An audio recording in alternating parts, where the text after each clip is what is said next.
係早晨嘅，咁今個星期股市咧，我諗主要係承接翻上一個星期啦，外圍做好啦。我諗主要最大嘅驚喜就係中國減息啦，同埋減存準啦。咁另一方面就係歐洲嘅央行亦都暗示喺未來十二月份嘅會議咧，有機會咧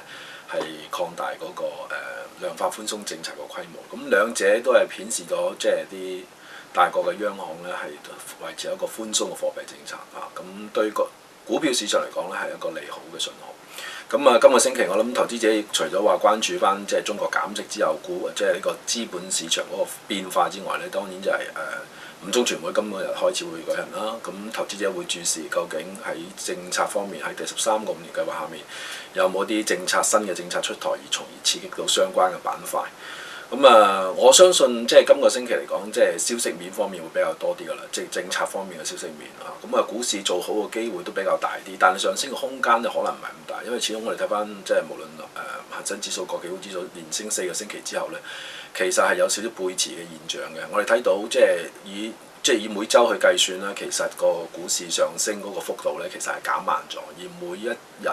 即係每個星期嘅平均每日成交咧，其實過去呢2個星期都係下跌嘅嚇。好明顯睇到就係話個指數向上嘅速度放慢咗，而成交又係減少咗，係一個背馳嘅現象。咁反映到其實即係大市經過連升4個星期之後咧，其實投資者喺現階段呢個水位咧，再好勇進地去買貨嗰個力量咧係相對上係細咗。咁當然我哋睇到有好多比較利好嘅訊息出嚟啦，即係減息啊，或者啲13.5規劃一啲訊息對市場有一啲提振嘅作用。但係短線嘅投資者，我會覺得現階段嚟講咧，應該係趁住好消息出貨，而唔係喺現階段即係再進入個市場啊。即係如果作為一個短線嘅操作嘅策略，當然中長線嘅策略，我諗要視乎即係美國是否會真係喺即係年底之前加息啦，以至到中國經濟究竟喺連串減息之後，究竟有冇一個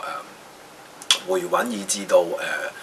復甦嘅現象。因為始終睇翻中國嘅經濟數據，無論係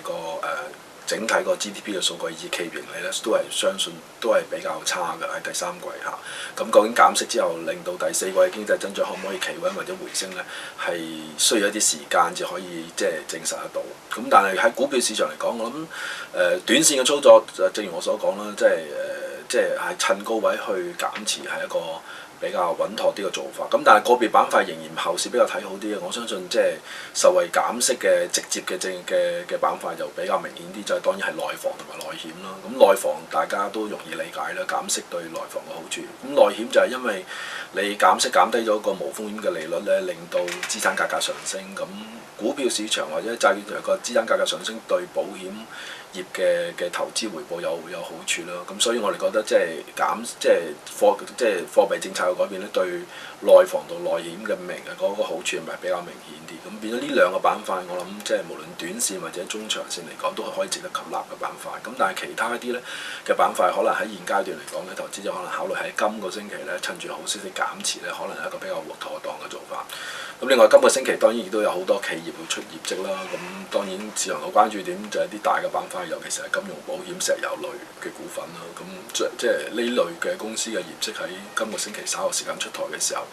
亦都有可能會出現一啲獲利回吐嘅情況嚇。咁投資者亦都可以留意下嚇。多謝各位。